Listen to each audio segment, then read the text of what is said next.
और काठमांडू से हमारे सहयोगी सागर हमारे साथ लाइव जुड़ चुके हैं। सागर, नजरबंद तो कर दिया गया है पूर्व राजा ज्ञानेंद्र सिंह को, लेकिन गिरफ्तारी की तलवार भी लटक रही है। ऐसे में इस वक्त वहां पर किस तरह का माहौल है, कैसी तस्वीर आप वहां देख पा रहे हैं? देखिए मोनिका, बिल्कुल अब से कुछ ही देर में हम पहुंचेंगे जहां पर देखिए राजा को यहां पर नजरबंद किया गया है। वहां पर कैसे हालात हैं, कितनी संख्या में फोर्स की तैनाती की गई है, वो भी हम दिखाएंगे। लेकिन आपको बता दें कि सन 2008 का वो दौर था जब देखिए नेपाल लोकतांत्रिक गणराज्य बना, लेकिन उसके बाद लगातार जिस तरह से लोगों की मांग उठती रही कि यहाँ पर राजशाही एक बार फिर यहाँ पर लौट कर आए, लोग सड़कों पर उतर गए, यहाँ पर जमकर तोड़फोड़ की गई, आगजनी की गई। बड़ी बात यह कि 100 से ज्यादा लोग अभी भी हिरासत में, पुलिस लगातार उनसे पूछताछ कर रही है। मिलिट्री के जवानों की तैनाती इस समय नेपाल में जगह जगह चप्पे चप्पे पर की गई है। पुलिस के जवान, आर्मी के जवान इस समय नेपाल में उतर चुके हैं और हिंसा वाली जगह पर इस समय उनकी तैनाती की गई है। बड़ी बात यह है कि कर्फ्यू में थोड़ी सी ढील दी गई है, लेकिन लोगों का ये कहना है कि आज के दिन जो प्रदर्शन है उसकी शुरुआत होगी। कई जगहों पर इसकी देखिए छिटपुट तस्वीरें भी सामने आएंगी, लेकिन सरकार को 7 दिन का अल्टीमेटम दिया गया है।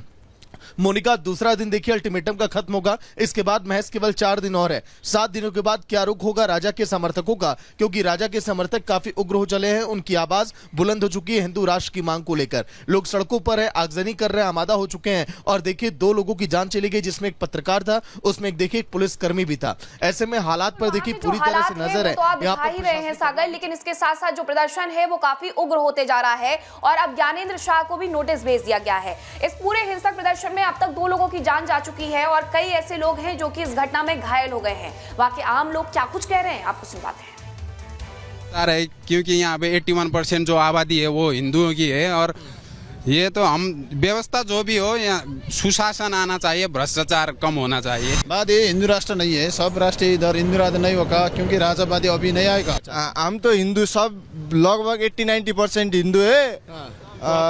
समर्थन में हमको तो हिंदू राष्ट्र बनाया था, बहुत अच्छा। राजावादी राजतंत्र आने के लिए बहुत आंदोलन कर रहे थे कल, इसी का परिणाम आप देख सकते हैं। राजशाही लौटा है नेपाल में, आप लोग भी उसका समर्थन करते हैं? हम उसका समर्थन भी नहीं करते।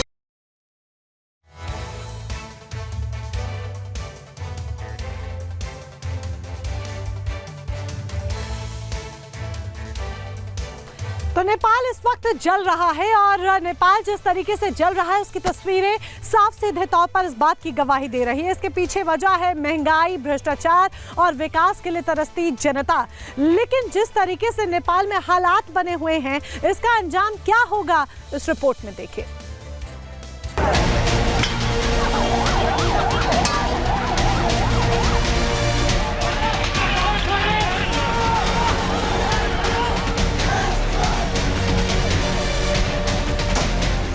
नेपाल में राजशाही की मांग को लेकर प्रदर्शन हो रहे हैं। प्रदर्शनकारी सड़कों पर पत्थरबाजी कर रहे हैं, गाड़ियों, दुकानों को आग के हवाले किया जा रहा है। प्रदर्शनकारी हिंदू राष्ट्र की मांग कर रहे हैं। ऐसे में सवाल यह है कि क्या 17 साल बाद नेपाल में फिर से राजशाही आ सकती है? क्या प्रदर्शनकारियों की हिंदू राष्ट्र की मांग पूरी हो सकती है? और सबसे बड़ा सवाल ये कि नेपाल में हो रहे प्रदर्शन का भारत पर क्या असर होगा? दरअसल जब से नेपाल में लेफ्ट की सरकार आई है, तब से नेपाल का झुकाव चीन की तरफ है और चीन के बहकावे पर नेपाल कई बार ऐसी हरकत कर चुका है जो भारत को नामंजूर है। ऐसे में नेपाल में हो रहा प्रदर्शन और हिंदू राष्ट्र की मांग पर पूर्व राजनयिक क्या कहते हैं, उसे भी सुनिए। राष्ट्र है तो वो डेमोक्रेटिक भी हो सकता है, ये कौन कहता कि नहीं हो सकता? I don't understand this. मैंने बहुत से देशों में ये देखा है। नेपाल का भविष्य जो मैं देख रहा हूँ, क्योंकि कॉन्फ्लिक्ट है, जो एलीट लोग हैं जो पहाड़ों में रहते हैं और फिर जो मधेसी लोग हैं जो प्लेन्स में रहते हैं, उसके बीच में कॉन्फ्लिक्ट। और अगर हीलिंग टच कोई दे सकता है, अफगानिस्तान में भी यही होता, आपको याद होगा कि शहनशाह को किंग जो भी उसका नाम था वापस बुलाया कि राजा वापस आने, अफगानिस्तान बचाओ, provide the healing touch. Monarchy भी था और फिर वो प्रेसिडेंट भी था वहां पर। So there is no conflict between the two. Nepal में जब से पूर्व राजा ज्ञानेंद्र की एंट्री हुई है, लोगों की उम्मीदें बढ़ गई है। इसलिए लोग महंगाई, भ्रष्टाचार के खिलाफ सड़कों पर उतर आए हैं। इतना ही नहीं, ऐसा माना जा रहा है कि नेपाल की आवाम चीन से नाराज है और अब वो लोकशाही से छुटकारा पाना चाहते हैं। का रेट तो आप जानती हैं, आप खुद मालूम है, महंगाई कितनी है वो आप खुद जानती है, डेवलपमेंट कहाँ है। और जब नहीं दिया है, मैंने ये भारत में देखा, बहुत से देशों में देखा, पब्लिक मेमोरी बड़ी फिकल होती है, बड़ी छोटी होती है कि अरे उसके टाइम में बहुत अच्छा था, ये तो चोर हैं, आपस में लड़ते रहते हैं। और एक बड़ी अच्छी मूवमेंट हुई, जो काठमांडू का मेयर है वो नौजवान है। अब नेपाल में हो रहा आंदोलन किस करवट बैठेगा यह भी कहना मुश्किल है, लेकिन जब से नेपाल में लोकशाही आई है तब से लोगों में रोष है, गुस्सा है, पर इतना तय है ये आंदोलन नेपाल की दशा दिशा बदल देगा, जिसका सकारात्मक असर भारत पर भी होगा। Bureau report, Republic Bharat.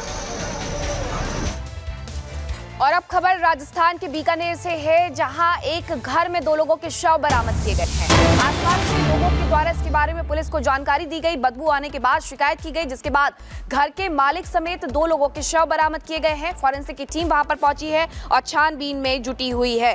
हालांकि ये दोनों लोगों की मौत कैसे हुई ये अभी जांच का विषय है, लेकिन घर से जब बदबू आ रही थी तब आसपास के जो लोग थे उन्होंने इसके बारे में पुलिस को जानकारी दी और घर के मालिक समेत 2 लोगों के शव इसमें बरामद किए गए हैं। घर से अब फॉरेंसिक की टीम सबूत जुटा रही है, पता करने की कोशिश कर रही है कि आखिरकार इन लोगों की जान कैसे गई है।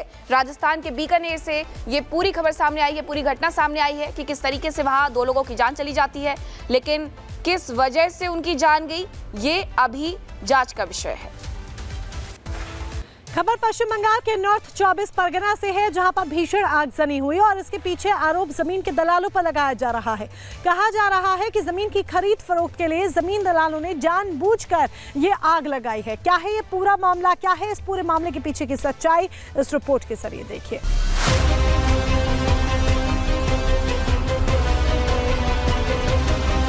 धू-धू कर जलता पूरा इलाका, रिहायशी इलाकों में आग का तांडव।